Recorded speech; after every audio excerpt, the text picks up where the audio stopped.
Дали имате приметено дека цело време се жалиме? Леле, колку не сум уба. Леле, брат, пивско меше имам.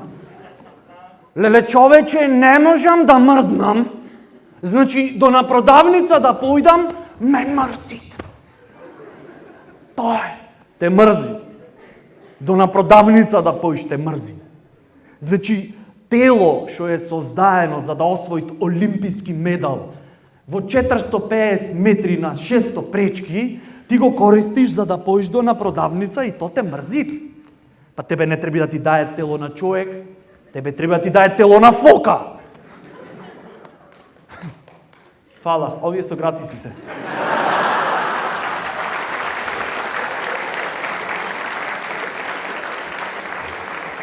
А не приметвиме колку е се во телово перфектно дизајнирано, значи перфектно. Папу, гради, екстремитет. Прекрасен е овој свет.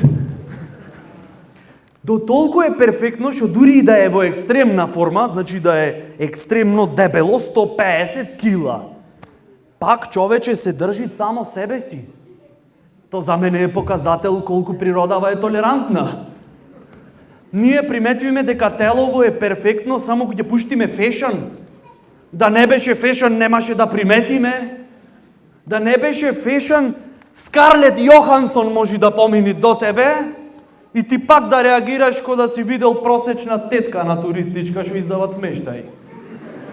Значи, луѓе, фешн е знак од небото. Да, зато толку манекенки кои гладуваат. Хомогенизирани, феминизирани фешн дизајнери, кои што не можат гордо да излезат на плоштад и да речат да, јас сум свој. Се е то со некаква цел. Ево, например, си слегвиш поскали, така? И то не е спектакуларно, така? Не е спектакуларно. Еден ден Господ да реши да се позезат малце со нас, ке видите дали не е спектакуларно. Например, да направите мали измени во телово. Да личиме ко слика од Пикасо, например. Да, Пикасо, гениален уметник, сватил дека ликовите во неговите дела не се доволно експресивни и решил да направи мали измени, драматични. Од типот да го стави носов кај газов. Значи, носот е на тотално обратна страна од газот. Току Њутнов закон звучи. Ако ми ја сваќате поентава, знаете во колку блажена позиција се наоѓаме. Замислете еден ден да седиш на уши, а од две страни на носов да имаш газ. Ем ќе ти смрди цело време, ќе корни, ем немаш слух за капење.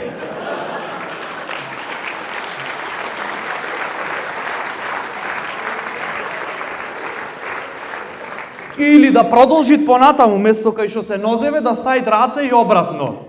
Да те видам тогаш слези поскали. Моиш, не викам не, ама треби да си вработен во цирк ду солеј за на раце дојш полеп. Да треби да стапниш се што треби да лапниш. И то не се најдраматичните промени што можат да настанат. Еве неколку подраматични. Да се сместат уво, нос и грло во ист пар гаќи, ако немаш слух за капење. Устата и ушите да ти се на тотално различна страна ако си комуникативен. Ало, ме слушаш? Те слушам, ама не може да ти вратам! Да имаш по еден ташак на двете раце, ако си боксер. Брат, со појајца нема, така? Тоаш дефинитивно треба да имаш ташак за да победиш.